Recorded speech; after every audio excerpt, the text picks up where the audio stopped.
안녕하십니까. 예민수의 경제 토크 시작합니다. 오늘은 네모경제 손여로 본부장님 오셨습니다. 어서 오십시오. 안녕하십니까. 얼굴은 세모로 보이는데요. 네모경제가 살이 좀 빠져가지고. 네, 좋습니다. 손여로 본부장님과 반도체 얘기 이제 먼저 할 텐데요. 네, 일단 전쟁 여파가 계속 되는데도 그죠? 네. 우리 삼전 하이닉스뿐만 아니라 글로벌리 보면 반도체가 괜찮은 거죠? 최근에 그죠? 상대적으로 덜 밀리고 또 올라오고.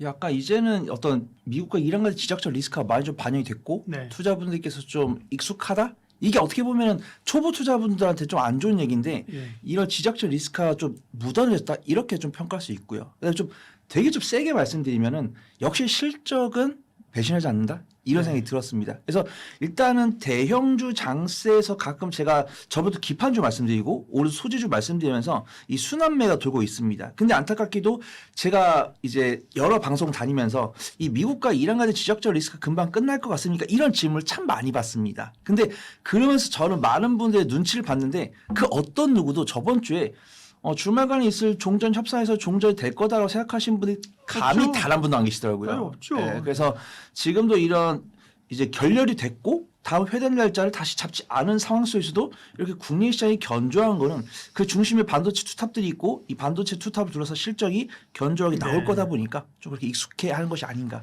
판단하고 있습니다. 뭐 우리 손여로 본부장님은 이미 세게 얘기하셨고요. SK 하이닉스를 240만 원 TP를 불렀잖아요, 그죠? 그렇습니다. 그 당시 얘기할 때는 증권사의 목표치는 한 맥스가 한 120. 120, 140, 네, 이제 뭐 180도 나오고. 그 전에 그러니까 얘기하실 때는 그죠. 지금은 이제 180, 네, 170, 190까지 봤어요, 제가. 그렇습니다. 네, 그러니까 이제 240 조만간 조만간 나올 이제 것 같습니다. 조만간 240 부를 때는 바이 소녀로 붙이라고요, 여러분들. 네, 저를 기반으로. 네. 그러면 투탑 넘어가기 전에 글로벌 이슈 뭐 챙기거나 뭐 이렇게 생각해둬야 될 거 있어요? 일단 만약에 우리나라에 뭐 마이크로소프트나 뭐 알파벳이나 이런 기업들이 있었다고 한다면 조금 보수적으로 봤을 겁니다. 제가 만약에 이제 미국 주식을 투자하는 투자라고 한다면 네. 조금 보수적으로 볼 건데 왜냐하면 생각보다 많은 투자분들께서 약간 걱정을 하시더라고요. 이대로 뭐 채권이나 이런 거 발행한 거 이렇게 이제 인플레이션 지금도 뭐 CPI나 PC가 발표됐는데 당연히 이 에너지나 원부자재 가격을 뺀 CPI는 크게 차이가 없다라고 평가를 하고 있습니다. 근데 그런 것들을 반영했을 때는 이 지정적 리스크가 길어졌을 때는 어떤 기준금리 인상이라든가 인플레이션에 대한 우려가 있을 때는 이렇게 이제 채권을 발행해서 투자를 진행을 하고 있는 글로벌 빅테크들한테는 좀 위기가 될 수 있다고 판단을 하고 있는데 저는 이제 삼성전자, SK하이닉스나 뭐 TSMC나 마이크론 이런 종목들 많이 보다 보니까 아직은 우리한테 크게 영향은 안 온다라고 보고 있거든요. 근데 이제 저도 이제 조심스럽게 앞에 살짝 이사님을 뵙고 왔지만 저는 이제 약간 버블이 한 저번에 제가 10%라고 말씀드렸고 한 15에서 20% 정도 조심을 해야 된다고 판단을 해요. 왜냐면은 그 누구도 MS라든가 알파벳이라든가 투자 기조를 줄이겠다고 몇 날 며칠 말지 그 누구도 모르지만 그런 말을 하기 전까지는 우린 삼성전자, SK하이닉스를 당연히 투자를 해야 된다라고 보고 있고 오늘도 제가 주말에는 이 아시아개발은행에서 본 이 반도체 업황에 대한 전망을 보고 들어왔지만 오늘 같은 경우는 1일부터 10일까지 이제 국내 수출 데이터가 나왔는데 이미 반도체나 화장품이 강하게 이끌고 있기 때문에 제가 괜히 우리가 뭐 알파벳 주주도 아니고 뭐 MS 주주도 아닌 상황에서 그런 것들을 고민하기보다는 제가 서두에서 옛날 처음부터 끝까지 말씀드렸던 것처럼 삼성전자, SK하이닉스가 기술적 위치 이탈하더라도 충분히 빠져나갈 수 있는 종목이니까 그런 것들을 확인하면서 고려만 하되 걱정할 필요는 없어 보인다. 이렇게 좀 판단하고 있습니다. 네. 그러면 이제 삼성전자, 하이닉스 얘기로 넘어갈게요. 삼성전자는 뭐 역대급의 실적을 발표했고, 네. 네. 올해 이익 전망치도 계속 늘어나는 그런 상황입니다. 삼성전자는 이제 관전 포인트가 뭔가요? 제가 계속 그 증권사 애널리스트 분들을 편드는 것 같아서 좀 구독자분들께서 불편하실 텐데 네. 저는 요 정도 틀리는 거는 좀 이쁘게 봐줘야 되지 않을까? 그런 생각을 하고 있습니다. 뭘요? 이제 컨센서스를 이 정도 크게 틀리는 거. 그래서 우리가 보통 저도 리포트를 뭐 9년, 10년 읽어봤지만 보통 실적이 뭐 1조 5천이 나올 거다. 뭐 실적이 2조 나올 거다. 그러면 보통 한 1, 2천 틀리더라고요. 근데 지금 보면은 삼성전자가 이번에 이제 57조가 나왔는데 사실 컨센이 뭐 45조, 뭐 43조 이 정도였습니다. 그렇죠. 근데 요만큼 틀린 거에 대해서 뭐 우리는 뭐 투자자니까 뭐 애널리스트 분들을 뭐 욕하는 것도 뭐 충분히 그럴 수 있다고 하는데 이 리포트를 쓰면서도 이제 뭐 이사님께 이렇게 승인을 받으려고 하는 반도체를 커버하는 애널리스트 분들도 굉장히 좀 당황했을 거다라고 판단하고 있고요. 지금도 뭐 메모리 가격이 뭐 전월 동기 대비해서 15%씩 증가하고 전년 동기 대비해서 100% 이게 내가 어떤 물건을 사고 팔고 하는 뭐 트레이딩을 하고 있는 뭐 그럼 포스코 인터내셔널 뭐 근무하는 분들이라든가 뭐 LG 인터내셔널 근무하는 분들이나 내가 이걸 트레이딩하는 물품이 막 전년 동기 대비해서 100%씩 가격이 왔다 갔다 하면은 감당이 안 됩니다. 근데 오히려 우리는 그런 현업자가 아니고 투자하는 입장이다 보니까 이렇게 메모리 가격이 변하는 걸 보면서도 감안을 하되 실제로 우리가 생각했던 것보다 컨센서스가 더 크게 나오면은 우리 기쁘게 대응하면 되고 있고요. 지금도 뭐 삼성전자가 엄밀하게 그냥 실적만으로는 엔비디아를 넘어서 세계 1위가 나올 거다라고 보는 거에 대해서 저는 그냥 단순히 봐서 삼성전자가 실적만으로 엔비디아를 이겼다에 대해서는 좀 동의를 하겠지만 그럼 삼성전자가 엔비디아보다 훌륭한 기업인가? 그럼 엔비디아는 이제 삼성전자 발에 있는 거예요. 이렇게 조금 세게 말씀하시는 분이 계시더라고요. 그래서 만약에 삼성전자가 엔비디아처럼 이 GPU나 반도체 설계에서 파운드리 기업에 넘기는 기업이라고 했을 때는 엔비디아를 이겼다라고 이야기하겠지만 지금은 이제 삼성전자랑 엔비디아가 하는 일이 살짝 다르기 때문에 삼성전자 절대적인 몸집은 엔비디아를 이겼지만 가급적이면 좀 공생관계로 표현하는 것이 좀 좋지 않을까 좀 삼성전자 보고 있습니다. 삼성전자는 뭐 실적을 이미 발표를 했으니까 다음 기대감은 이제 SK 하이닉스로 그렇습니다. 갑니다. 네, 하이닉스도 목표가가 계속 올라가고 있고요. 네, 가장 목표가를 국내에서 높게 부르신 분은 한 분 계십니다. 네, S 본부장님이라고. 그렇습니다. 네. 하이닉스는 어떻게 봅니까? 일단 삼성전자 이렇게 호실적으로 발표를 하다 보니까 약간 SK스는 여유롭게 그냥 막 부르시는 것 같아요. 그러니까 저도 보면서 뭐 삼성전자 이렇게 컨센서스 변하는 거 보면 뭐 1.5조, 뭐 2조, 그다음 목표가도 뭐 10,000원, 20,000원씩 이렇게 올라가다가 삼성전자 이렇게 호실적으로 발표하다 보니까 SK스도 목표가를 좀 세게 부르는 것 같아요. 근데 여전히 아직 저랑 한 50만 원 정도 격차가 있다라고 판단하고 있고요. 이번에 SK 하이닉스 같은 경우도 원래 영업이익 컨센서스가 제가 한 달 반, 2달 전까지 한 26조, 28조 이 정도 부르더라고요. 그 다음에 3월 초에는 뭐 31조, 32조. 그 다음 제가 주말간에 이제 리포트 보면서 이제 SK증권이랑 FN가이드에서 나오는 컨센서스 봤을 때는 34조까지 불렀는데 삼성전자의 컨센서스랑 실적 데이터의 궤를 봤을 때는 SK스 같은 경우 정말 한 38조? 40조까지 나올 것 같다 이렇게 평가를 합니다. 그 다음에 SKS 같은 경우는 주가 수익률이 4점대가 안 되더라고요. 그래서 SKS가 뭐 103만 원까지 갔다가 뭐 90만 원까지 갔다가 다시 100만 원 회복했는데 이 100만 원 회복하면서도 이제 주가 수익률이 이제 비율에 관련된 숫자이다 보니까 크게 안 변하는 모습들. 근데 SKS가 지금 12개월 선행퍼가 4점대인데다가 이제 외국인도 매수를 슬슬 하기 시작했습니다. 그래서 우리가 원달러 환율도 1,530원 갔다가 1,500원 갔다가 1,470원 가면서 이 원달러 이제 원화 안정을 찾으면서 원달러 환율이 안정을 찾으려고 하다 보니까 외국인 투자가들도 그냥 내가 투자할 거야. 지금 전쟁 났으니까 투자할 건데 사진 않겠어. 일단은 달러를 원으로 바꿔 한번 놓을게. 근데 그러다가 이제 원달러 환율이 1,500원에서 1,470원대로 내려오다 보니까 내가 슬슬 안 사면은 남들이 먼저 저점을 좀 가져가겠는데 그다음에 이제 정부에서도 이제 증시를 활성화하기 위해서 뭐 연기금이라든가 뭐 코스닥 활성화 정책 펀드라든가 이것들을 적극적으로 하다 보니까 내가 좀 사야겠다. 이런 생각을 하고 있는 부분들이고 SK스가 뉴스가 많이 안 나오고 있습니다. 지금 삼성전자가 엔비디아에서 HBM4를 납품을 한다라는 뉴스가 나오면서 그럼 SKS는 납품을 안 하는 건가? 이렇게 생각하시는 분들 계실 때 전혀 아니거든요. 이미 SKS 같은 경우는 엔비디아 2년 넘게 자신들이 만들고 있는 HBM4를 이미 납품을 하고 있고 자신들의 캐파를 늘리지 않는 이상은 엔비디아가 달라는데 더 줄 수도 없습니다. 그렇기 때문에 SKS는 더더욱더 실적이 잘 나올 수 있다고 판단되고 있고 심지어 지금 최근에 반도체 소부장 관련 종목들이 강세를 보이고 있는데 그 이유는 SKS가 국내뿐만 아니라 삼성전자랑 같이 물론 협업한 건 아니고 중국에 공장이 있는데 이 중국에 있는 공장까지도 HBM4를 생산하기 위한 라인으로 이제 전환을 하면서 SK스가 이제는 이 국내에서 뽑아낼 수 있는 실적에다가 중국에서도 뽑아낼 수 있는 실적까지 추가될 거고 그를 통해서 국내에 있는 뭐 소재, 장비 관련 종목들 만들고 있는 장비를 요 중국 공장에다 납품할 가능성이 높아지기 때문에 이렇게 소부장 관련 종목들로도 순환매가 돌고 있는 것 같다 좀 판단하고 있습니다. 그러면 전자하고 닉스의 지금 밸류, 네, 그리고 전략은요?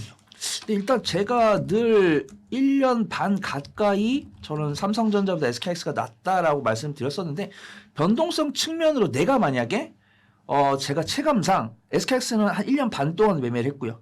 그다음 삼성전자 같은 경우는 한 6개월 정도 매매를 했는데 삼성전자가 4분기 실적 발표를 할 때 그때 한 석 달은 삼성전자가 조금 더 짭짤했던 것 같습니다. 근데 지금 삼성전자가 실적 발표하고 SKX 실적 발표를 앞두고 있는 상황에서는 전 SKX가 조금 더 낫다라고 판단하고 있고요. 내가 만약에 소부장을 안 하고 삼성전자랑 SKX 중에서 둘 중에 하나를 골라야 된다라고 판단하시면 저는 SKX를 볼 거고 나는 삼성전자 SKX보다 같은 기간 보였을 때 더 큰 수익을 내고 싶다라고 했을 때는 제가 뒤에 갖고 온 소부장을 보시면 좋을 것 같고 지금도 제가 삼성전자랑 SKX 수급 동향을 보면은 약간 삼성전자 같은 경우는 외국인이 좀 고르게 매수한다. 천천히 고르게 매수한다. 그래서 근데 SKX는 확실하게 외국인 순매수 금액이 많습니다. 그래서 저는 좀 안전하게 수익 내고 싶어요. 그러신 분들께는 삼성전자. 아니 그래도 나는 진짜 실적 기반을 해가지고 동일 기간 내에 더 큰 수익을 가져갈 수 있는 종목은 무엇일까라고 했을 때 저는 SKX가 맞는 것 같다. 좀 말씀 좀 드리도록 하겠습니다. 약간 투자분들께서 당황하고 계실 것 같아요. 왜냐면 액티브 ETF 펀드잖아요. 네. 그러다 보니까 종목 편입 편출이 있다 보니까 그 편입 편출에 따라서 진짜 퇴출된 종목도 우리가 뭐 JP모가 아니면 뭐 이제 모거스탠리 MSCI 지수 보듯이 지수에 편입되거나 편출되는 종목도 일간 변수가 크다 보니까 지금 ETF 관련으로 관심 있게 보시는 분들 조금 당황하고 계시지 않을까 그렇게 판단되고 있고요. 제가 보통 이제 기판이랑 MLCC랑 장비 말씀드리면서 그나마 이런 섹터들은 실적이 좀 견조하게 나옵니다. 근데 네. 소재는 이제 우리가 반도체라고 치신 다음에 반도체 괄호 열고 소재라고 돼 있는 종목들은 실적 변동성이 큽니다. 그만큼 이 선물사에서 거래되고 있는 원부자재 가격에 따라서 이 기업이 가져갈 수 있는 실적 변동성이 크니까 조금 조심하셔야 된다라고 좀 말씀드리고 싶고요. 그나마 제가 조금 실적이 견조한 종목들이랑 뭐 삼성전자라든가 뭐 SKX라든가 이런 좀 견조한 밸류체를 갖고 있는 종목도 갖고 왔고 소재가 일단 뭐 알루미늄이라든가 뭐 리튬이라든가 뭐 유가라든가 이런 관련 원부자재의 가격 인상도 있지만 이제 그나마 이제 삼성전자는 SK뿐만 아니라 뭐 샌디스크라든가 뭐 웨스턴 디지털처럼 이제 낸드 플래시를 다루고 있는 종목들 그런 종목들이 HBF를 이제 활성화한다고 했을 때 그러면 삼성전자랑 SKX 같은 경우도 HBF에 관심을 가질 거면은 이 삼성전자랑 SKX의 낸드 플래시에 들어가는 뭐 소재나 부품을 어떤 기업들이 납품하고 있는가 이런 투자 인사가 다 돌고 있는 것 같아요. 그래서 지금 그런 종목들 쪽으로 수급이 들어오고 있으니까 그런 종목들 위주로 좀 보시면 좋지 않겠어 준비하게 됐습니다. 네. 기판, 네. 또 MLCC 이런 거는 소부장 장비는 아니고요. 소재, 부품, 장비 중에서 부품, 소재로 봐야겠죠, 그죠? 기판이나 그죠? 네, 우선 저는 소재 쪽 네. 이제 좀 말씀을 드리려고 하고 있고 우리가 부품이라고 했을 때는 보통 뭐 패키징 부품이라든가 아니면 PCB 기판 이런 쪽을 많이 좀 생각을 해보시더라고요. 근데 소재랑 부품도 그냥 둥글둥글하게 말하면 어떤 재료라고 볼 수 있죠. 어떤 반도체를 만들기 위한 재료인데 그나마 이제 그 소재를 만들기 위한 뭐 화합물 이런 것들을 만드냐에 따라서 이제 완벽하게 좀 소재를 보는 것 같습니다. 그래서 저 같은 경우는 오늘도 또 네 종목을 좀 소개를 드릴 거고 네 종목 중에서 제가 오늘 탑픽으로 말씀드린 종목이 오늘 방송에서 많이 나오더라고요. 그래서 우리 PD님 아시겠지만 제가 대본을 어제 저녁에 드렸고 오늘 장중에 이제 한국증권TV 녹화까지 좀 장을 봤는데 제가 오늘 말씀드렸던 탑픽이 많은 전문가분들 사이에서도 언급이 되고 있고 제가 이런 투자 포인트로 탑픽으로 말씀드리는 거니까 네. 편집본을 보시는 분들도 충분히 좀 공략 가능하다라고 판단하고 있고요. 일단 탑픽 전에 그러면 관심 종목은요. 네, 리스트들.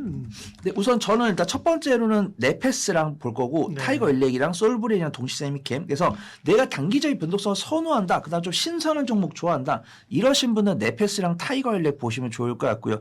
나는 편집본이 그렇다고 해서 뭐 오늘 밤에 당장 올라오는 게 아니고 한 하루 이틀 정도 시간 텀이 있기 때문에 나 좀 안전한 종목을 원한다고 했을 때는 뭐 솔브레인이나 동진세미캠 보시면 좋은데 동진세미캠이 오늘 좀 특히 좀 강한 모습 보여줬기 때문에 좀 유심히 좀 보시면 좋을 것 같습니다.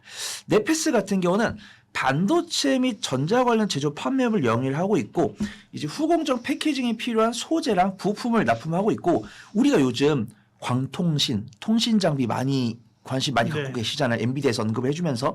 근데 이 네페스의 자회사인 네페스 아크가 전력 반도체나 뭐 DDI, 뭐 디스플레이 구동체 이런 쪽에서 성장성이 있다라고 평가를 받고 있습니다. 그래서 사실은 네페스가 강세를 보이는 이유는 엔비디아 덕분이다. 그다음 엔비디아 광통신 통신 장비 덕분이고 네페스 아크 덕분인데 네페스 아크의 모회사인 네페스가 그 약속을 얻는다라고 판단하고 있고요. 오늘 실적 이제 네페스 같은 경우 실적을 보더라도 분기 실적의 연간 실적 기준으로 좀 견조한 모습 보여주고 있기 때문에 너무 염려하실 필요 없다라고 판단합니다. 수급동을 봤을 때 일봉상으로는 조금 부담스러울 수 있어요. 이미 광통신 관련 종목들 중에서 거의 뭐 바닥 대비 뭐 100%, 150% 올라온 종목들이 많고 그 낙수 효과를 얻은 종목이기 때문에 네페스도 많이 올라왔습니다. 최고가 돌파하면서 이제 최고가 돌파하고 추가 상승 나오고 있는 상황인데 어제 외국인과 기관에 이제 저번 주 금요일 날 외국인과 기관 쌍끌 순매수 들어왔고 오늘 기관 순매수 들어오고 있기 때문에 매수는 가능하지만 가급적 조금 단기적인 변동성 선호하시는 분들 위주 보시는 게 좋다라고 판단하고 있고요. 그 다음에 타이거 일렉 같은 경우는 좀 생소합니다. 저 역시도 조금 생소했었어요. 근데 생각보다 내가 이 종목을 한 2, 3년 전에 알고 있었는데 이렇게 견조한 종목이었어? 그 다음에 시가총액도 좀 안성맞춤이어가지고 이렇게 단기적으로 움직였구나 이렇게 보시면 좋을 것 같은데 타이거 일렉 같은 경우는 인쇄회로 기판 PCB 관련 기업이다 라고 보시면 좋을 것 같고요. 우리가 알고 있는 PCB 기판 종목 뭐 이제 뭐 코리아 서킷 들 수 있고 뭐 대덕전자 들 수 있고 뭐 이스페타시스 들 수 있고 해성DS 들 수 있는데 그런 종목들을 제외하면서도 삼성전자에 납품하고 있으면서도 실적이 견조하게 나온 종목이 뭐가 있냐라고 했을 때는 타이거 일렉이 있었다라고 판단하고 있고요. 타이거 일렉 같은 경우도 지금 보면은 2024년에 대비해서 2025년에 꽤나 좀 폭발적 실적을 기록했고 영업이익도 크게 증가했고 당기순이익 같은 경우도 흑자전에 성공했고 2020년 실적 컨센서스도 매출액과 영업이익 당기순이익이 견조하게 증가할 거다라고 보고 있고요. 근데 이제 이 증권사 평을 보면은 고다층 고밀도 PCB로 글로벌 반도체 검사 시장을 압도하고 있다라는 평가를 받고 있습니다. 그래서 지금 보면 이제 프로브카드를 로브 보도를 해서 제가 검색을 해보니까 우리가 반도체 후공정 패키징 할 때 약간 그 다이라고 하죠. 그래서 우리가 이 후공정 패키징 할 때 부품 넣고 검사 장비 세팅할 때 이런 다이를 이제 프로브카드라고 하는데 이 프로브카드에 필요한 부품을 만들고 있는 기업이 타이거 일렉이다. 그래서 타이거 일렉이 시가총액이랑 재무제표만 보면은 요 종목은 탑픽으로 봐도 좀 손색이 없을까라고 판단했었는데 조금 가볍게 좀 빠르게 움직이는 모습 보여주고 있기 때문에 조금 단기적인 변동성을 선호하신 분들께만 좀 권해드리고요. 그 다음에 이제 안전한 종목으로 가도록 하겠습니다. 안전한 종목. 그래서 오늘 솔브레인이 왜 동진세미캠보다 밀렸는지 모르겠어요. 오늘 뭐 ISC가 이제 이오테크리스보다 좀 밀린 거는 좀 부정적인 뉴스가 나왔더라고요. 근데 솔브레인이랑 동진세미캠 같은 경우 약간 좀 어떤 라이벌 개념은 아니지만 그래도 비슷한 업무를 영위를 하고 있기 때문에 좀 협업하는 관점이다 볼 수 있는데 솔브레인이 오늘 좀 다소 좀 차익이 나오는 모습입니다. 그래서 솔브레인도 오늘 동지세미캠에 비해서 조금 밀렸지만 그렇게 나쁜 종목은 아니다라고 판단하고 있고요. 워낙 하는 업무가 많습니다. 뭐 반도체나 뭐 디스플레이나 뭐 2차 전지에 필요한 소재를 전문적으로 생산하고 있고 주요 매출처가 삼성전자, SK하이닉스, LG 디스플레이를 주요 고객을 갖고 있는데 리포트가 나왔더라고요. 낸드 플래시 관련 사업을 진행했을 때 반등 신호가 나와 있고 솔브레인 같은 경우는 소재 업황에 대해서는 좀 턴어라운드가 나올 수 있다 이런 평가를 받고 있고요.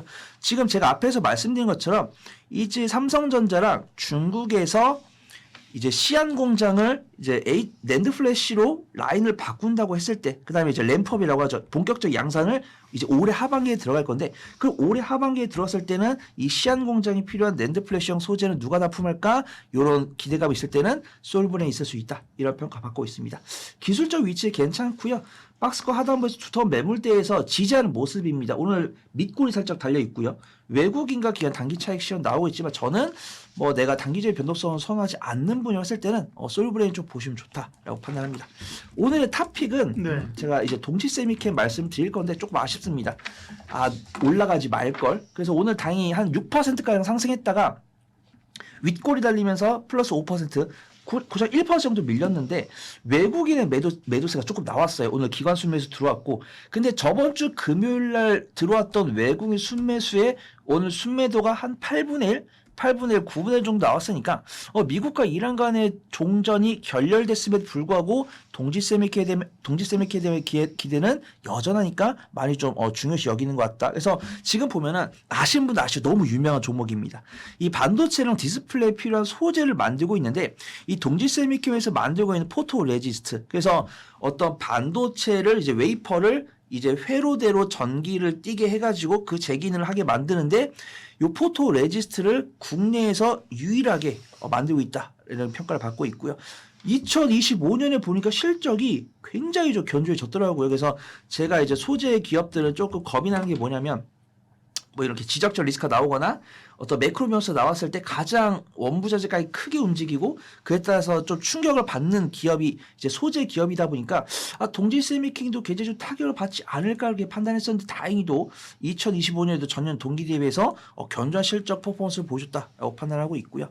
이 동지세미캠은 아시다시피 삼성전자의 가장 유명한 밸류체인인데 우리가 텍사스에 신너를 만드는 공장이 있으면서 이제 신너도 저도 이제 보통 신나, 뭐 시나, 신너 이렇게 부르는 이름 다양하잖아요. 그래서 텍사스 공장 이름이 신너인가 했는데 아니고 당연히 아니고 텍사스에서 신너를 만들고 있는 공장이 하반기 양산이 되고 이 텔러팝에 들어가는 그 소재를 만들 건데 이 공장이 양산에 들었을 때는 이 동지세미캠이 납품할 수 있다.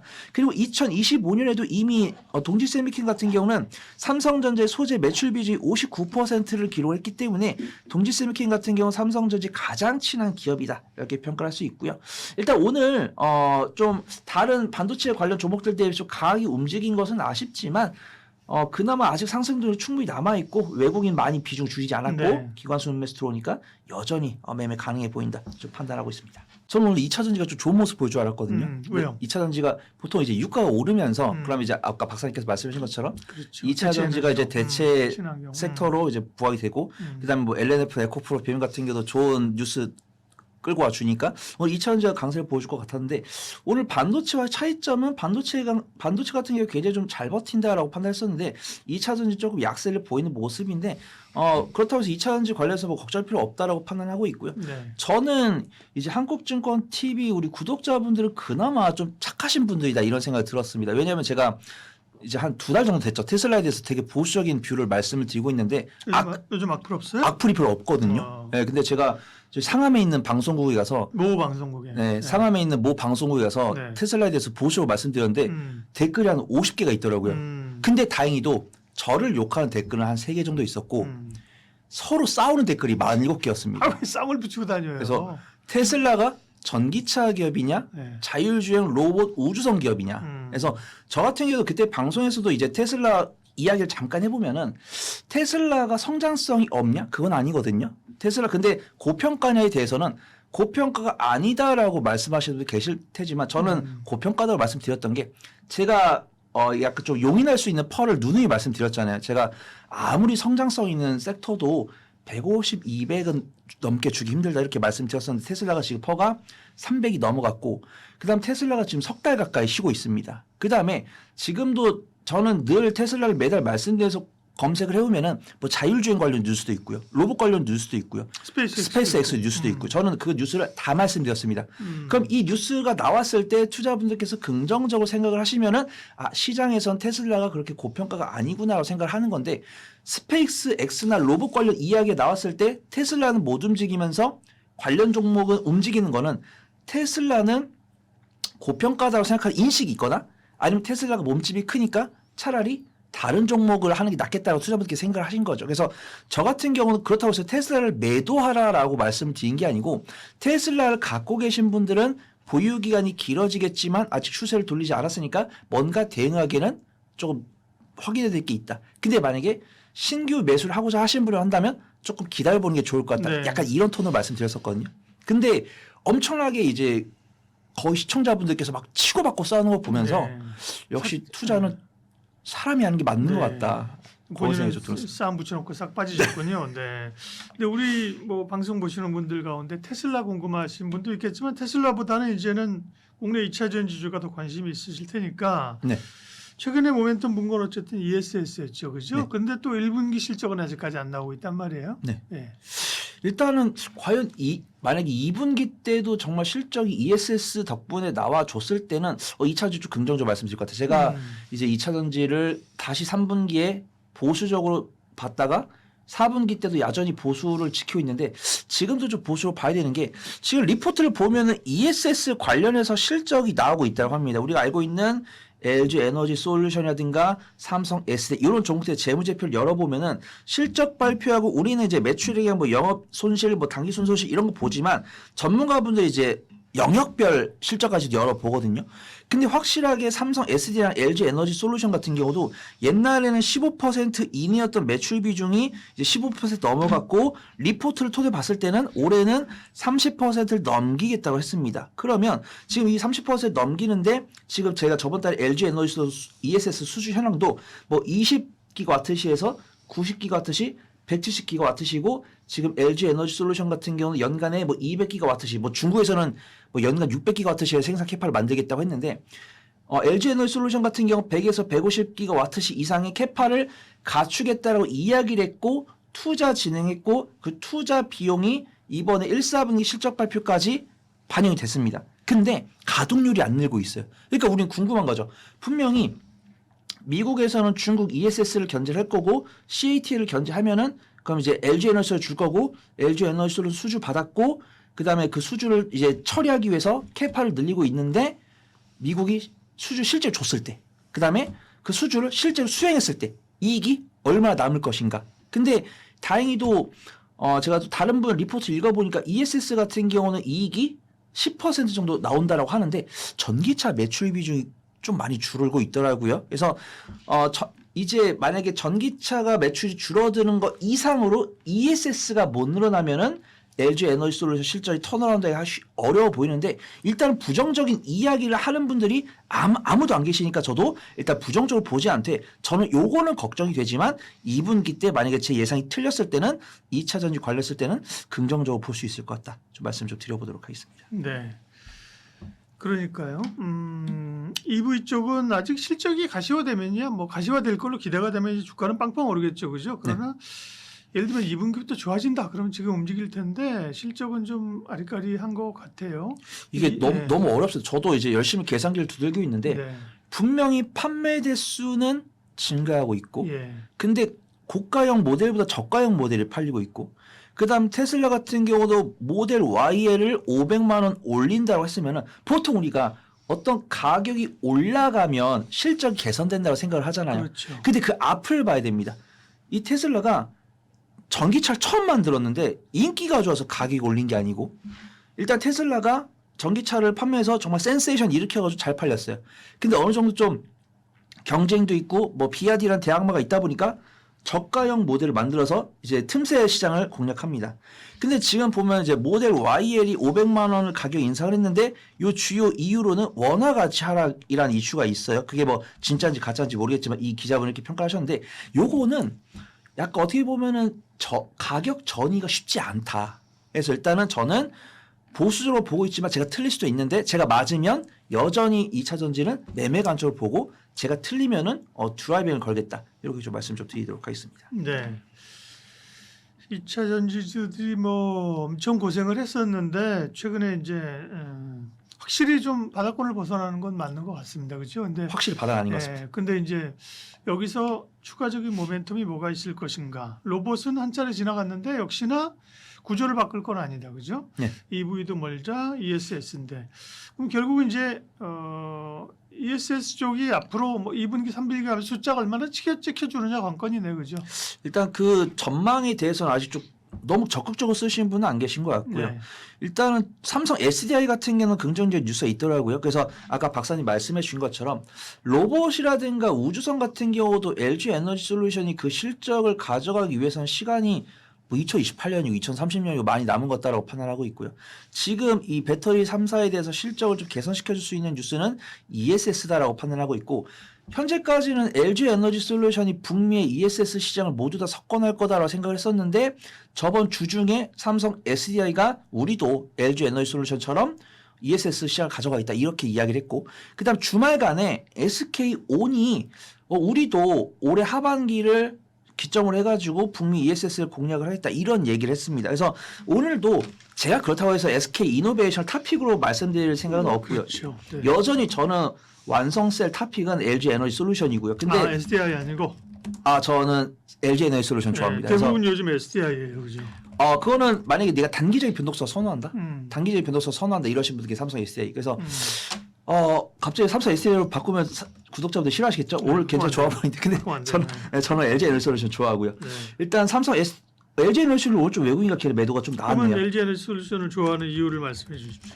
우선 좀 안전하게 좀 접근할 수 있다. 그다음 기술 위치가 괜찮다. 그래서 삼성 SDI가 저는 보통은 전 추세 추종을 잘 안 하기 때문에 삼성 SDI가 잘 가네 했을 때 나는 저거를 이미 단기적 고점 돌파해서 추가 상승 나왔을 때 나는 따라붙는 성격이 하신 분들 따라붙겠지만 저를 보통 따라붙는 성격이 아니다 보니까 삼성 SDI가 더 가겠다고 하면은 더 간다 그러고 저는 만약에 주변 개인사분들이 저 삼성 SDI 사고 싶은데요 이러신 분들께는 사셔도 된다. 근데 손절가를 잡으시고 손절가 이탈하면은 손절하셔야 된다. 왜냐? 박스권 돌파해서 추가 상승 나왔으니까. 근데 만약에 손절을 못 하신 분은 차라리 LG 에너지 솔루션이 낫다라고 판단을 하고 있고요. 왜냐면은 LG 에너지 솔루션 같은 경우는 그나마 북미 ESS 같은 경우는 이미 수주 잔고도 넉넉하고 다른 배터리 3사 중에서 북미 ESS를 공략하기 위한 가장 선두에 있기 때문에 괜찮다라고 판단하고 있고 SK 이노베이션 같은 경우 오늘에 한해서 제일 좋아 보인다고 판단하고 있는데 제가 만약에 배터리 3사를 오늘 사서 일주일만 보유할 거다? 그럼 저는 SK 이노베이션. 나는 근데 일주 이상 보유할 거다? 그럼 저는 여전히 LG 에너지 솔루션 좀 말씀드릴 것 같습니다. LNF 같은 경우 이제 LF 배터리에 대해서 이것도 저는 긍정적으로 보고 있거든요. 네. 왜냐하면은 뭐 어떤 기업이 무엇을 하겠다고 했을 때 굳이 뭐 부정적으로 볼 필요는 없다라고 판단을 하고 있는데 LNF에 대해서는 이제 LF 배터리 소재를 납품한다 이런 뉴스 나오면서 또 댓글에서 엄청 싸우시더라고요. 근데 저는 이제 LNF가 추세가 꺾기 전까지는 그냥 응원만 하면 된다라고 판단하고 있고 에코프로 BM이 안타깝게도 못 움직입니다. 예, 저 역시도 재무제표만 봤을 때는 에코프로 BM 낫다라고 판단하고 있고 이 양극재 기업들 중에서 포스코 퓨처엠이나 LNF가 적자가 나오는 상황 속에서도 유일하게 좀 흑자를 유지를 해주고 있는 기업들이 뭐 에코프로 BM이나 코스모 신소재 이런 종목들인데 확실하게 투자분들께서는 이미 잘하고 있는 기업보다 앞으로 잘할 기업을 좀 중요시 여기는 것 같다라고 판단하고 있고 이게 되게 재밌습니다. 완성셀 중에서는 삼성 SDI 밸류체인이 강한데 소재 중에서는 LG 에너지 솔루션 소재가 강하다. 밸류체인이 강하다. 그래서 이 투자를 진행하는 데 있어서 당연히 수급 동향이라든가 투심 체크하는 게 좀 중요하다라고 판단하고 있고요. LNF 같은 경우는 그렇다고 해서 뭐 이번에 상반기에도 흑자로 전환된다는 뉴스는 없더라고요. 근데 이 LP 배터리 소재를 납품한다는 거에 좀 기대감을 갖고 있고 기술적 위치도 사실 삼성 SDI처럼 단기적인 박스권 돌파해서 추가 상승 나오고 있는 상황이기 때문에 저는 이 어떤 괴리 이동평균선과 주가 간의 어떤 이격도가 좀 줄어드는 모습을 보고 접근하는 게 안전해 보이지 않을까 좀 개인적으로 판단하고 있습니다. LNF가 제일 최근에 이제 핫한 관심이 있는 기업이기 때문에 여쭤봤고요. 네. 소재 섹터 가운데 그럼 주목할 기업들 얘기해 주세요.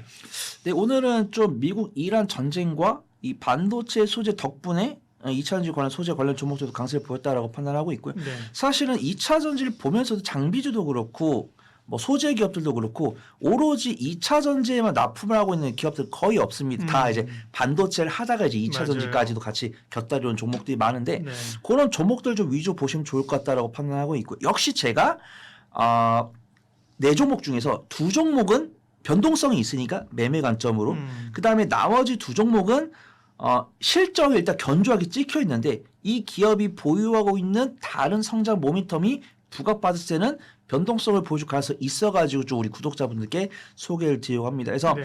일단 저는 단순하게 오로지 딱 뭐 2차 전지 소재 기업, 뭐 리튬 기업, 근데 뭐 시가총액이 1,500이 안 되고 뭐 적자 나고 있는 기업 이런 종목들은 뺐고요. 시가총액이 견조하면서도 가급적 흑자 기록하고 있는 종목들, 뭐 분기로 적자가 잠깐 나온 종목들도 워낙 변동성이 강하고 이 기업은 뭐 중장기적 보유하는 문제가 없어가지고 제가 우리 구독자분들께 감히 좀 소개를 드리려고 합니다. 첫 번째로는 알맥이라는 종목 보려고 하고 있고요. 이 알맥에 대한 평가가 굉장히 좋더라고요. 그냥 사실은 이제 알루미늄 관련 종목이라고 했을 때 우리가 뭐 사마알루미늄, 뭐 남선알루미늄, 뭐 조일알루미늄 이런 종목들을 들 수 있는데 이런 종목들은 이 2차 전지용 알루미늄과는 크게 관련이 있고 알루미늄과 관련된 소재를 가공하고 있기 때문에 엄밀히 말하면 2차전지 관련 종목이 아니다라고 평가하시는 분들 계시더라고요. 근데 저는 뭐 단기적 변동성 선호하신 분들은 뭐 조일 알루미늄이나 사마 알루미늄 이런 종목도 충분히 괜찮다라고 판단하고 있고요.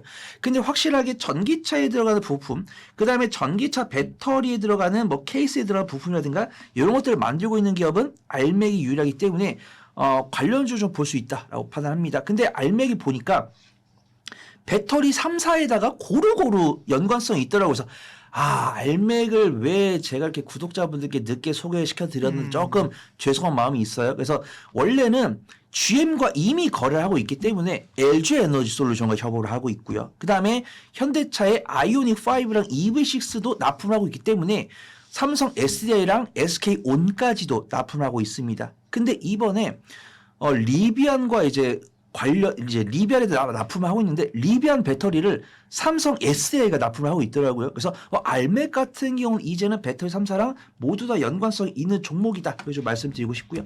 근데 실적 보면은 분기별로 적자가 살짝 찍힙니다. 그래서 SK온이 좀 불현듯 나오더라고요. 이 기업은 배터리 3사에 다 납품을 하고 있지만 아무래도 좀 경쟁력이 좀 부족하다 보니까 약간 좀 전방 기업들한테 좀 이렇게 약간 불친절을 당하고 있구나 이렇게 보시면 되는데 일단 거래대금 괜찮고 수급 괜찮으니까 변동성 선호하신 분들 괜찮다라고 판단하고 있고요.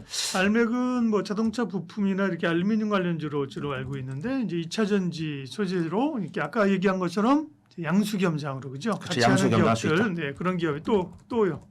저는 이제 예전에 전고체 시간에 말씀을 드렸었는데 롯데 에너지 머티리얼즈 좀 말씀드리려고 합니다. 네. 전고체라고 해가지고 전고체에 들어가는 뭐 미싱 장비나 장비 기업만 말씀드린 게 아니고 소재 기업도 사실 전고체 배터리 기업인데 전고체 배터리 중에서도 소재 관련 사업을 영위를 하고 있다고 판단하고 있고요. 그렇게 언론 플레이는 많이 안 하는 것 같아요. 근데 전고체 배터리에서는 그래도 롯데 에너지 머티리얼즈가 대장이다 보니까 좀 자주 뭐 동박 회로박 이런 거 아니었나요? 네, 근데 저는 이제 좀 뉴스가 자주 나오는 게 좋은데 제가 롯데 에너지 머티리얼 전고체 관련으로 검색을 해봤더니 2025년 상반기에 전고체 배터리용 동박을 개발한다라는 뉴스가 나왔고 그다음 2025년 11월 작년 11월에 황화물계 고체 전해질 파일럿 생산 라인을 완성했다라는 뉴스가 나왔어요. 그러면은 지금 뭐 삼성 SDI가 전고체 배터리 시제품을 이제 전방 기업들한테 납품했다. 그러니까 이제 승인을 기다리고 있는 거죠. 승인을 기다리고 있으면은 이게 저는 늘 아쉬운 게 우리가 알고 있는 우주항공 기업들 중에서 스페이스 X에다가 이미 납품하는 기업들이 있거든요. 근데 이게 안타깝게 현실의 벽에 부딪히는 게 양산이 돼야 실적 반영이 되더라고요. 그래서 이 기업이 예를 들어서 뭐 캔커 에어로스페이스랑 뭐 PI라든가 이런 종목들이 스페이스 X 실제로 발사할 때 그들도 아직 양산 단계 아니니까 이 우주선을 만들기 위해서 제품을 갖다 줬는데 제품을 갖다 준다고 해서 뭐 4배, 5배 가격 쳐주는 게 아니고 그들이 실질적으로 납품할 수 있는 가격을 주다 보니까 실적 반영이 안 되는 겁니다. 그래서 롯데 에너지 머티리얼즈도 이 소재를 거의 개발한 지가 뭐 9개월, 1년 넘었고 그 전방 기업도 시제품 갖다 준다고 했으면 롯데 에너지 머티리얼즈 입장에서는 우리가 사실은 이 삼성 SDI가 전방 배터리 기업한테 물품을 갖다 준 거 우리가 이만큼 물품을 갖다 줬어. 근데 이거를 말을 못 한다는 거는 정말 그들이 기록하고 있는 실적이 코딱지만큼이다라고 좀 이야기하는 게 반증이 아닌가 그렇게 판단하고 있고요. 근데 어차피 전고체 배터리랑 이제 롯데 에너지 머티리얼즈를 보시는 분들이 어떤 실적에 기반해서 막 가치 평가해서 매매를 하기보다는 그냥 그런 기대감에 거래대금 실리면서 외국인 순매수 들어오니까 매매한다. 이런 분위기니까 일단 롯데 머티리얼즈 같은 경우 외국인 보유 비중 늘고 있고 우상 기조 보여주고 있고 오늘은 좀 윗골이 달리 음봉이지만 눌림목 공략 가능하신 분들은 롯데 에너지 머티리얼즈 공략 가능해 보인다 이렇게 판단하고 있고요. 탑픽을 사실 동원 시스템즈를 갖고 왔는데 PI 첨단 소재랑 조금 양분해서 두 종목 모두 다 보시면 좋을 것 같아요. 약간 PI 첨단 소재는 내가 단기적인 변동성을 선호하지 않는데 지금 당장 매수해서 한 2주 정도 보유한다라는 마인드고 동원 시스템즈 같은 경우는 약간 대주전자재료처럼 내가 예기치 않은 이슈가 터지면서 슈팅 나왔을 때 약간 뿌듯함을 느낄 수 있는 종목이다 이렇게 판단해요. 왜냐면은 이 속에 품고 있는 모니터이 많아가지고 PI 첨단 소재부터 좀 말씀드리면 국내 유일의 PI 필름 제조사하고 글로벌 점유율 1위라고 합니다. 그래서 PI 첨단 소재도 제가 유심히 많이 안 봤었는데 다만 아쉬운 거는 글로벌 1위 점유율 1위 기업인데 실적이 많아 보이지 않는 거죠. 그러니까 아쉬운 거죠.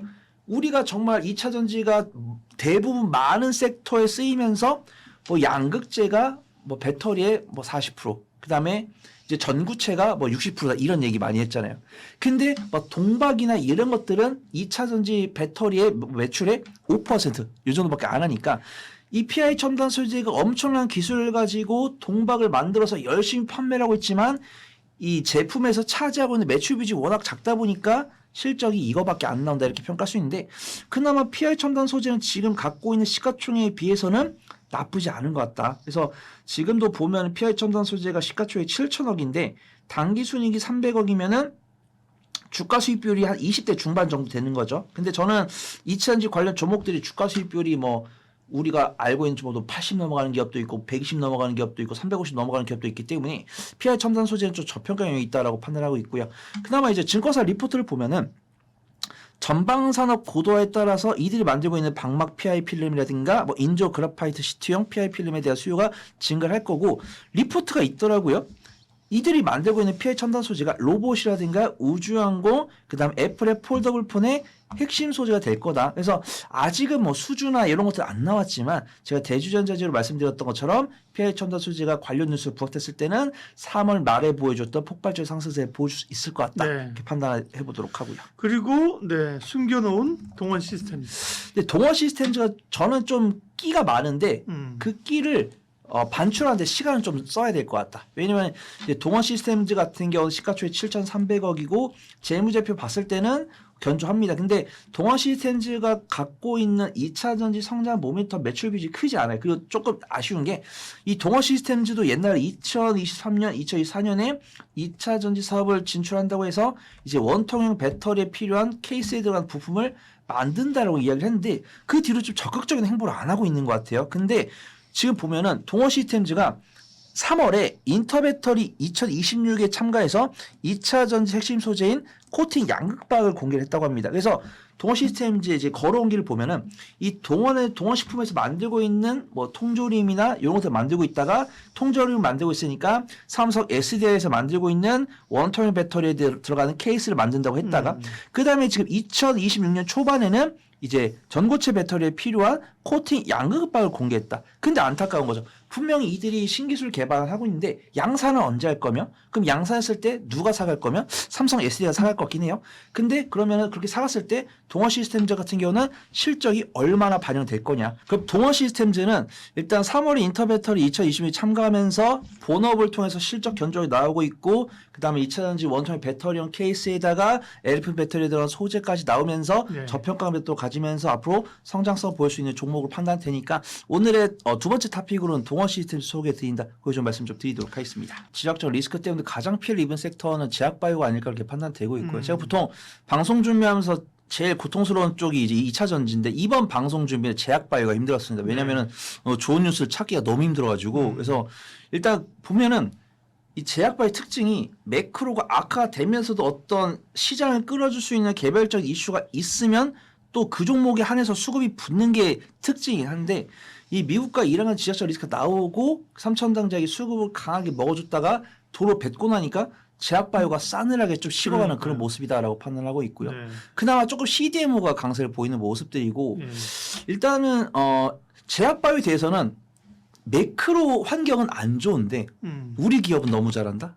이런 생각이 들었습니다. 예, 금리나 이런 걸로 보면 그죠? 그렇죠. 또 그래서 외국 변수 이런 거 보면 환경은 안 좋은데 우리 네. 기업이 잘한다는 건 뭘 잘한다는 거예요? 이제 뭐 수출을 많이 한다든가 예. 뭐 기술 이전을 많이 한다든가 네. 그래서 지금 보면은 이제 뭐 CPI도 그냥 CPI가 있고 뭐 코어 CPI가 있는데 이제 에너지를 포함하다 보니까 일반적인 CPI는 크게 개의치 않는 수준인데 에너지를 넣었더니 엄청나게 좀 물가 많이 올랐다 이런 평가. 그다음에 FOMC 회의록도 읽어보시면은 그냥 기준금리 동결만 하면 괜찮은데 이 전쟁이 장기화돼 가지고 에너지가 안 떨어질 때는 기준금리 인상도 조금 고려를 해야 되는 것이 아닌가 이런 생각이 들고 있고요. 그다음에 우리가 또 CME 페드워치 가가지고 점도표를 매일 보시면은 동결이 막 98%, 99%입니다. 이런 부분들 하고 근데 지금 금리가 우리가 구독자분들 아시겠지만 저는 이제 옛날에 한창 이제 직장 들어가지고 예적금 넣을 때 금리가 한 1.5% 정도밖에 안 됐었거든요. 근데 지금도 우리나라 금리 2.5고 미국 같은 경우 3.5기 때문에 상대적으로 제가 생각하는 안정적인 금리는 1%대인데 2.5, 뭐 3.0이면 좀 높은 수위인데 원래 타겟 금리는 1.5, 1.0에 지금 못 가고 있잖아요. 이런 이슈가 터지면서. 근데 그런 부분들은 사실 제약바이오한테 대외적 여건이 안 좋은 건 맞는에도 불구하고 우리나라 바이오 기업들 너무 잘하고 있다라고 평가를 하고 있고요. 지금도 보면 CDMO 실적이 대단하더라고요. 올해 1분기에 국내 바이오 의약품 수출액이 20억 달러가 넘어가고 있는데 물론 대부분 삼성 바이오스랑 셀트리온입니다. 근데 그들은 안 움직인 이유는 그만큼 투심이 많이 좀 악화가 됐다. 근데 다행히도 제가 오늘 CDMO랑 바이오시밀러 이쪽을 보려는 이유가 네.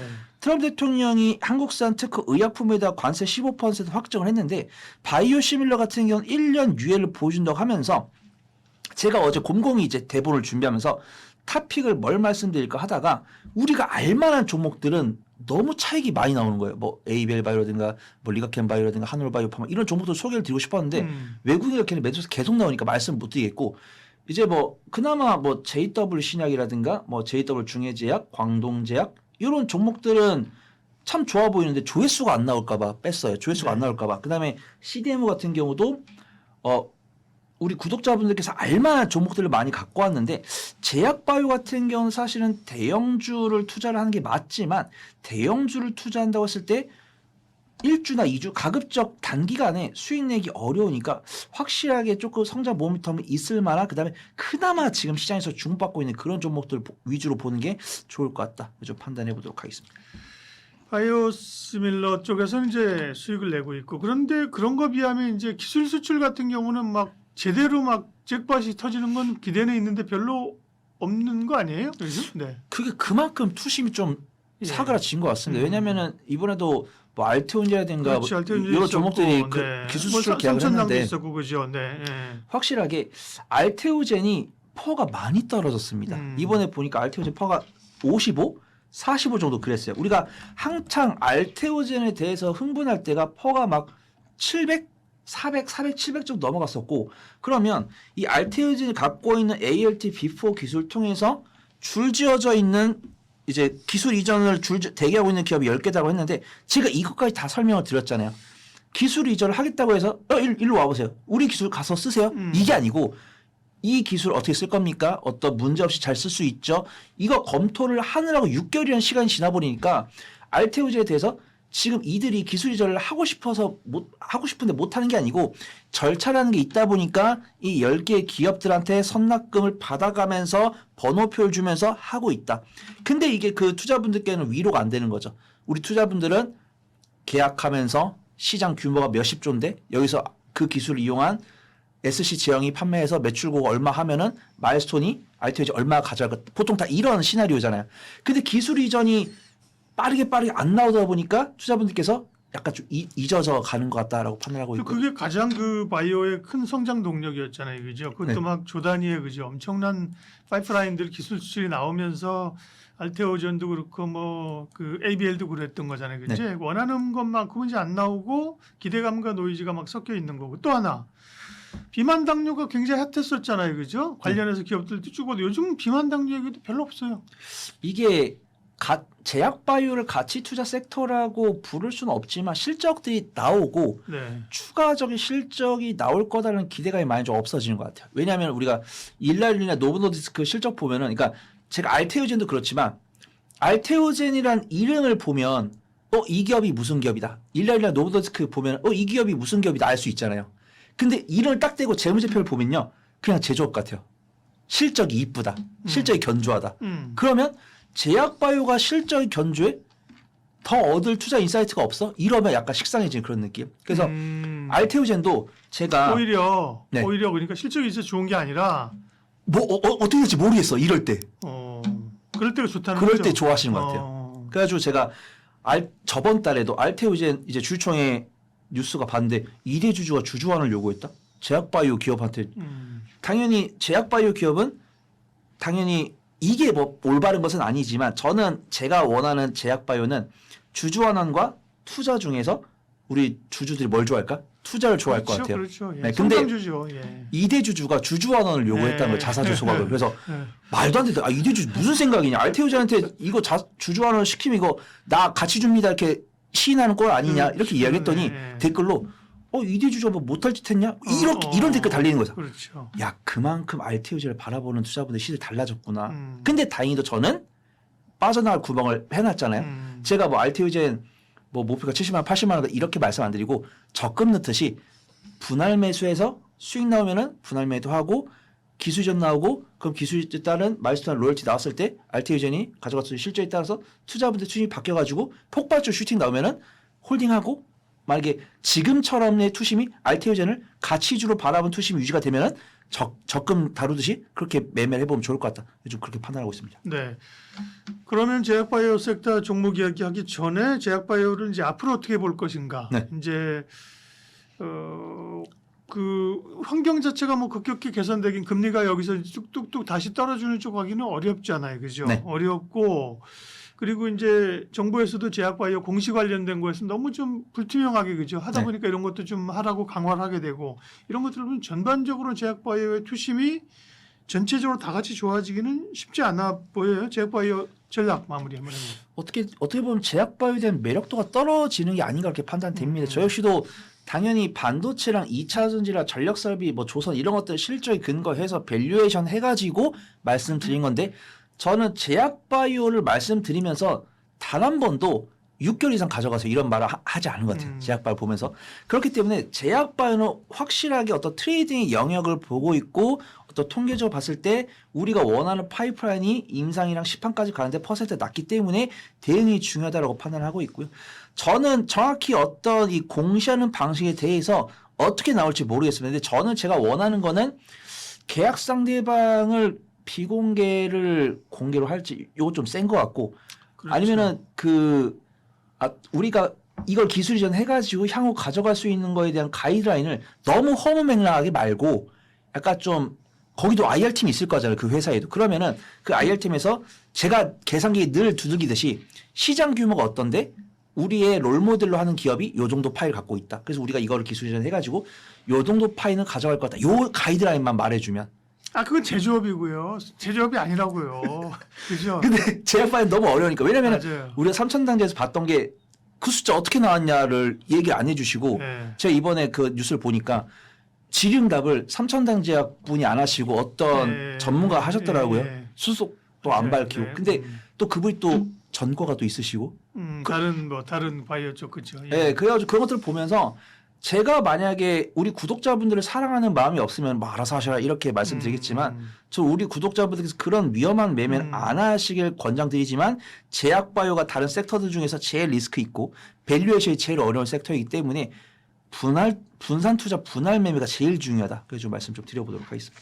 AACR에 대해서는 저번 달에 말씀드렸습니다. 뭐 리가켄 바이오라든가 뭐 AABL 바이오, 지노맨 컴퍼니 이런 종목들 잘 보시면 좋을 것 같고 그나마 이제 제약 바이오에서 밸류에이션이 안 되지만 밸류에이션을 그나마 할 수 있는 이제 바이오 시밀러 쪽 이제 실적이 나온 sek터. 그래서 그렇죠. 삼성 바이오사 셀트리온 빼고 나머지 기업들 중에서 바이오 시밀러 사업을 영위하고 있는 기업들을 갖고 왔는데 두 개 왜 빼요?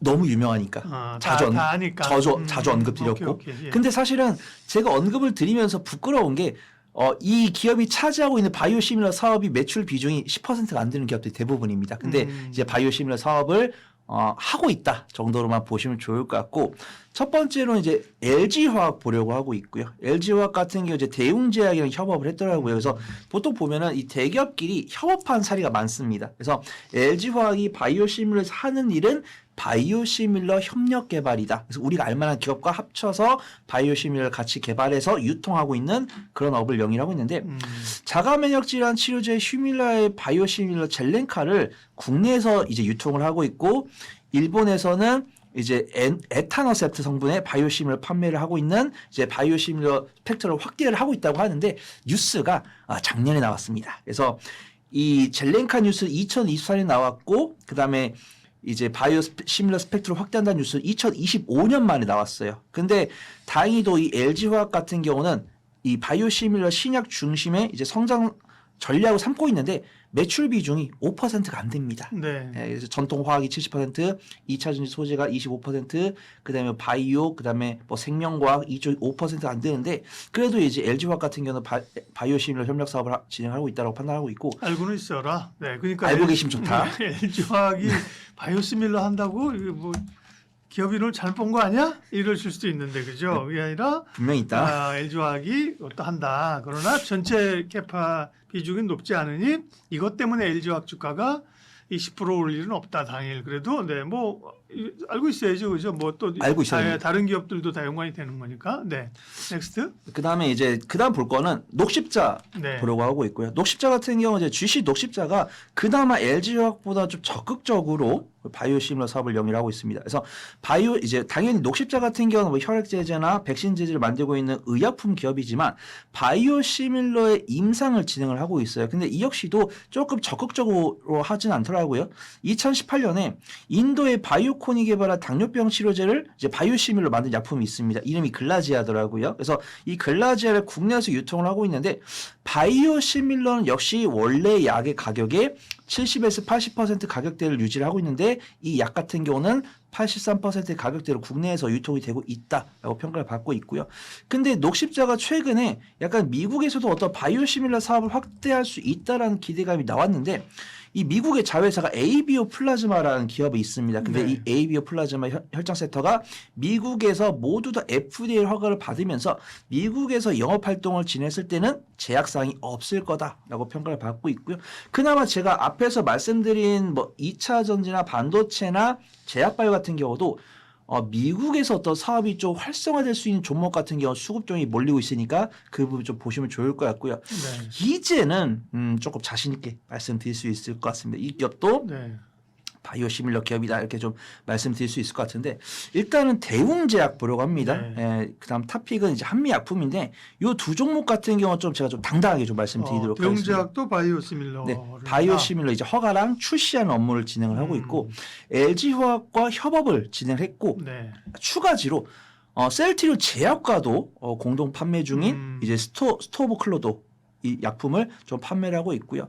그나마 또 증권사에서는 다루고 리포트에서는 다루고 있지만 대표께서는 언급해 주셨습니다. 바이오 시밀러를 포함한 이제 바이오 의약품 시장 확대를 통해서 글로벌 제약 기업을 성장했다는 포부를 밝혔는데 약간 이런 거를 증권사가 리포트를 쓰면서 이 대표가 이렇게 이야기를 했는데 실제로 가능할 것 같다. 이런 이야기가 나왔으면 제가 좀 세게 말할 텐데 일단 대표께서는 이렇게 언급을 하셨다라고 좀 말씀드리고 싶고요.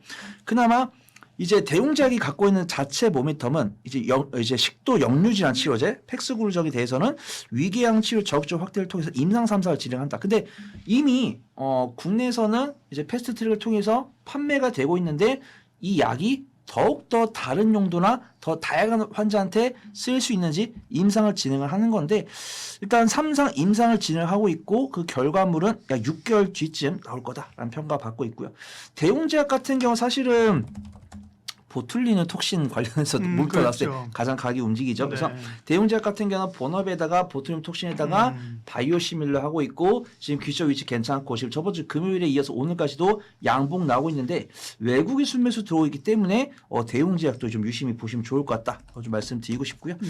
한미약품은 끼가 다양합니다. 일단 당연히 한미약품 자체로 판매하고 있는 뭐 제조업 이제 의약품 제조업도 있고 당연히 비만 당뇨 치료제도 알고 그렇죠. 계실 거고 그다음에 이제 비알코올성 간염 치료제도 있을 거고 맞아요. 그렇죠. 그다음 바이오 시밀러 같은 경우는 25년 3월에 삼성 바이오에피스와 골다공증 치료제 프롤리아 바이오 시밀러를 국내 판매를 위한 파트너십을 구축했습니다. 거기에 한 가지 더 있어요. 그다음에 이제 오보덴스라는 약이 있는데 암젠이 개발했습니다. 암젠이 개발한 블록버스터 의약품인 오보덴스의 이제 바이오 시밀러인데 이 약 같은 경우 원약 대비 14% 저렴의 공급. 그래서 제가 앞서 말씀드린 종목들 중에서 바이오 시밀러 사업을 가장 적극적으로 진행하고 있고 가장 뉴스가 최근에 나온 종목이기 때문에 바이오 시밀러 관련했을 때는 가장 좀 이 끼를 많이 갖고 있는 종목이다라고 보고 있고요. 예. 이 바이오 시밀러 말고도 비만 당뇨 치료제, 그다음에 비알코올 간염 치료제,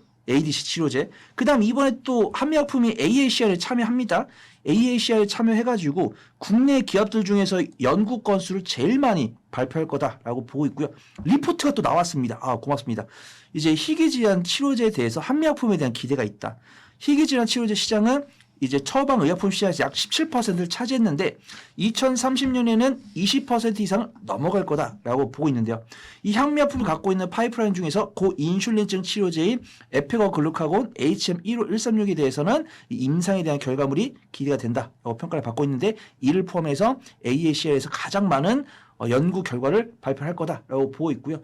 일단 기술적 위치와 수급 등이 너무 괜찮은 것 같아요. 지금 보면은 21선과 61선 밑에 있지만 121선 위에 있고요. 그 다음 저번 주 금요일과 월요일 날 양봉 기록을 해주고 있는데 지금 보면 외국인 수매수 꾸준히 들어오고 있고 그 다음에 저번 주 금요일에서 오늘도 기관 수매수 들어오고 있습니다. 그래서 굉장히 어떤 바이오시밀러에 대해서는 제가 되게 수줍게 말씀드렸지만 이 대웅제약과 한미약품이 갖고 있는 끼가 많기 때문에 바이오시밀러가 아닌 다른 끼로도 부각받을 때는 맞아요. 수익을 가져갈 수 있는 종목으로 보인다. 판단돼서 좀 신박하네요. 대웅제약 플러스 특별히 한미약품 같은 경우는 양수 겸장이 아니라 양수 3장 정도 3장, 4장. 그러니까 3장, 양수 3장, 양수 4장 정도 되는 거죠. 그렇죠. 여러 모멘텀을 가지고 있는 기업입니다.